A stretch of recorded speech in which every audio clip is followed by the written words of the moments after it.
Born under the same Namibian sun, Frankie Fredericks is one of the world's fastest humans, and the cheetah is his wild equivalent.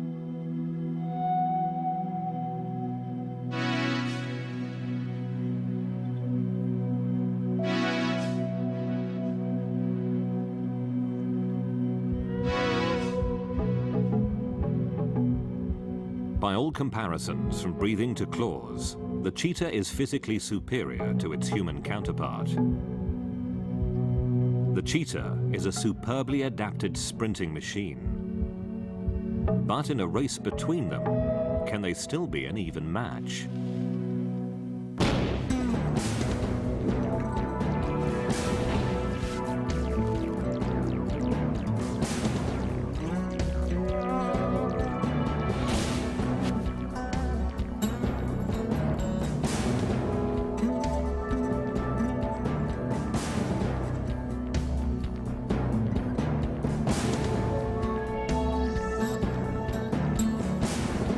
Although the cat appears to win the sprint, it lacks endurance, and the cheetah's continued existence depends, in the long run, upon the perseverance of mankind.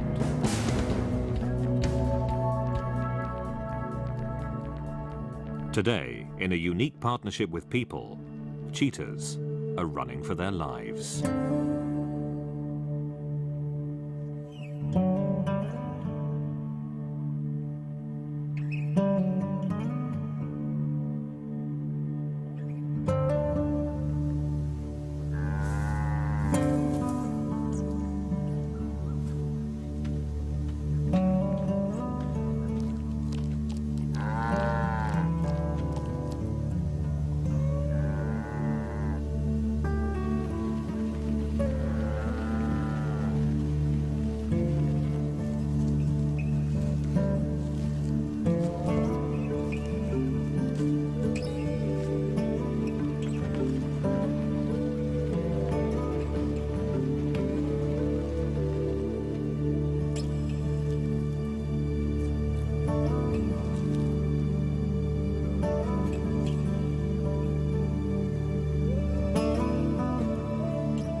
Africat Foundation, Lise Hanssen speaking. Hello.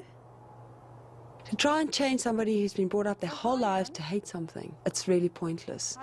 To me, if you could rather take it from a business point of view, if a farmer can accept the fact that to introduce better farm management techniques, he's better off than catching cheetahs. Not for the cheetah's sake, but for the farmer's sake.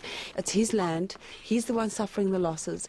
You can understand his point of view. Why should he do that? For the cheetah's sake.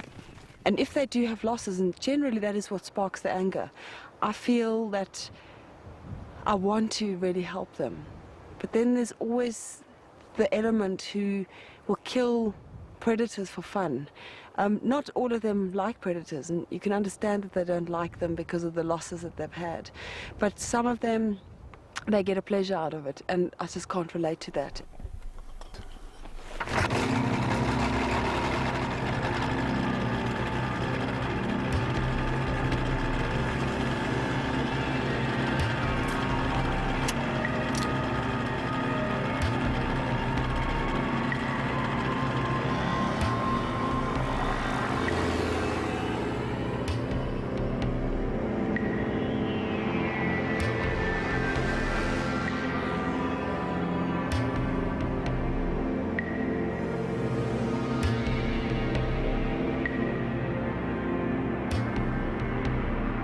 The flying by microlight is that they get startled and they start and run. Then we could shoot them. Easier than sitting and waiting for them at the prey or at the waterholes. It's a little bit of fun also, because that thing hasn't got a chance. It can run anywhere it wants. As long as you stick to it and you shoot on it, it hasn't got a chance at all.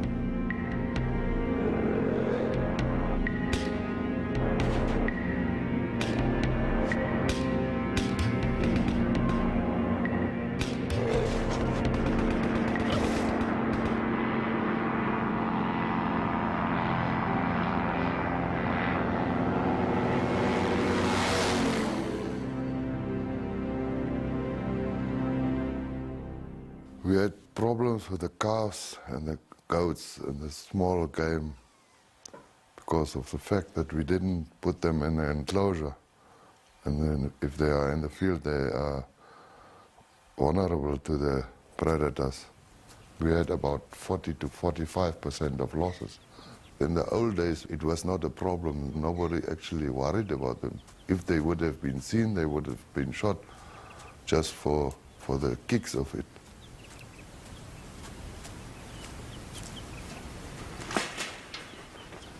In this climate of ignorance and indifference, Wayne Hanssen works alongside his wife Lisa to fulfill the dreams of Africat, the foundation they created, dedicated to saving Namibia's wildcats. We're not going to have any children, so basically these cats that we're working with are the kids who we're going to be with for the rest of our lives.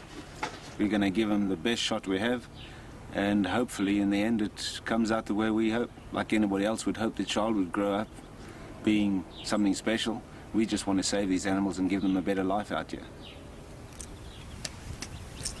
Although his personal values are quite different, Wayne Hanssen is a cattle farmer himself, and therefore has a realistic appreciation of the neighbouring farmers' anti-cheetah point of view.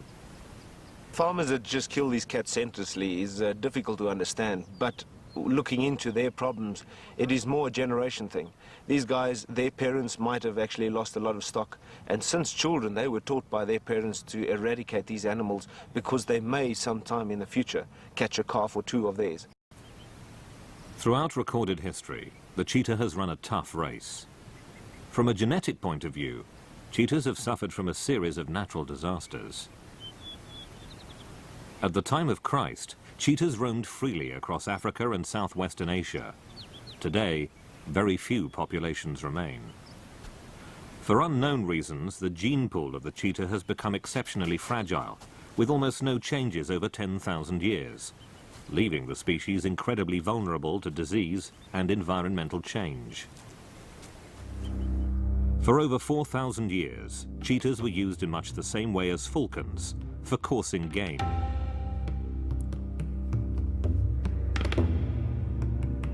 In India, a hunting cheetah was rewarded with a portion of the kill, And within a few months, hunting cheetahs learned to select only male prey, which were rewarded with the highest bounty. For centuries, the nobility of Europe, Egypt and India were attracted by the cats, and owning trained hunting cheetahs became a symbol of extravagance amongst the wealthy.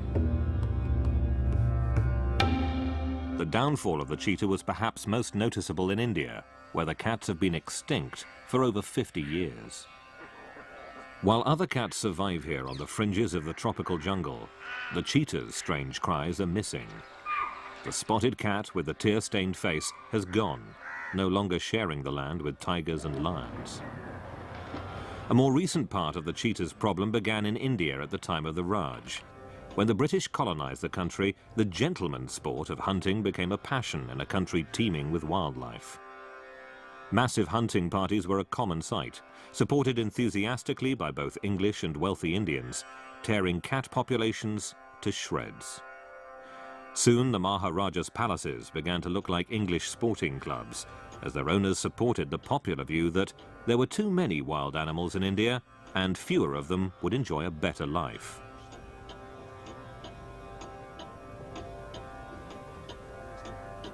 Hunting on this scale was widespread across Asia.